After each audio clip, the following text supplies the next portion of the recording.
Hey guys, it's Ben the Coin Geek at Old Pueblo Coin, and today I just wanted to share with you a typeset, a US typeset, and just tell you a little bit about what happens after a coin dealer buys a coin collection.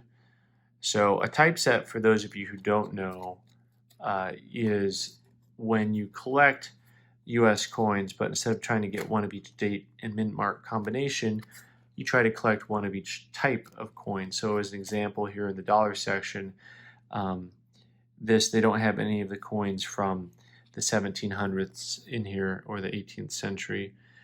So your dollars are going to consist of two different seeded dollars, a trade dollar, a Morgan dollar, a peace dollar, and then an Eisenhower dollar. And this shows you all the different dollars that they had. Now, for those of you who don't know, there's two different seeded dollars in there because they actually have a slightly different design, and one is with motto, one is without motto. And let me show you what that means. So the with motto and without motto is, if you look at it here, the motto is the ribbon that says "In God We Trust" on it, and then the older version did not have that. So you didn't see any of the "In God We Trust" stuff until the 2-cent piece in 1864. So one of the things that you'll notice, just if you want to kind of glance through this with me for a minute, is that a lot of the coins have really unnaturally bright sheen to them, and that's not just because I've got a bright light on here, but a lot of the coins have been cleaned, which really will hurt the value of the coins, especially if they're harshly cleaned or if they're really bright. You have coins with just a little bit of some, slight cleaning doesn't hurt the value as much because it's all about eye appeal in coin collecting. So typically, when you get a collection in, unless you're going to try to sell it intact, most collectors aren't really looking for an intact collection like this. Most collectors would much rather just go ahead and put their own collection together. So typically what you'll do is you'll go through and pick out the coins that are the most saleable for your customers. So typically a coin that I think is really nice, like this 1856 large cent, I would take it out and then I would price it. And then you kind of go through, for me, coins that I have lots of duplicates of, I'm not as likely to pull out of the coin book first. Those may sit around a little bit longer in the collection. So a typeset's really kind of a fun way to put coins together. So I pulled a few of the dollars out to take a closer look at. And if you follow the channel a little bit, you'll know that we've talked at different times about maybe finding a way to put some type of verbiage to the different types of cleaning that there are on coins, and try to decide if one look is worse than the other or more outrageous or bad or affect the value more than others.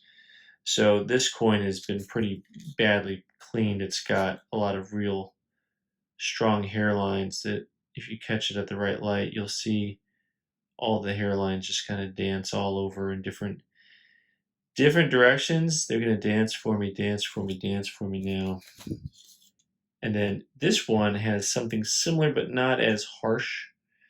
It doesn't have these strong uniform lines all over it. There are a lot of lines still, but at the same time, it's got some mint luster underneath there. I think really maybe it has the same number of lines, but maybe it's just that the mint luster that is still tucked underneath there because it's a high grade coin. I think maybe that makes it look not as bad. So, but this trade dollar here is my least favorite. Whenever it has a polished look, that to me kills the coin. This also is a high grade coin. It has some mint luster under there. It was probably really a lovely coin before they polished it. So those are all really, really rough, and I don't know which one you would find is the most outrageous. I really just like the high polish look. A lot of these just have kind of a flat look. They probably took like a cloth and a baking soda or something like that to it.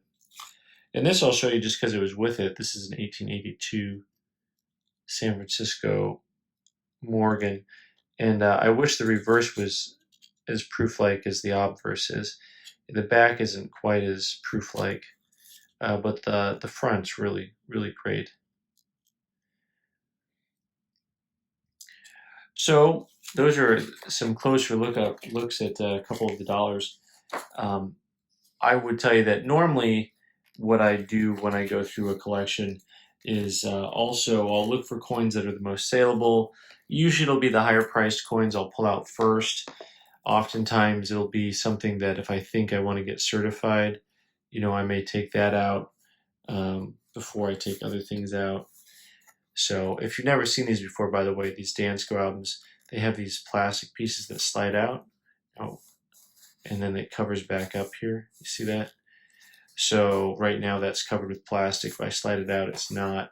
And then usually you can pop the coin out from the back, or not. That's what happens when you try to record something. It never works right. So, and then that happens. That's just professional right there. Also, this coin's been pretty harshly cleaned. It's a shame most of these coins in this album have been cleaned at one point or another because it's kind of a nice set. A lot of the coins are pretty high grade.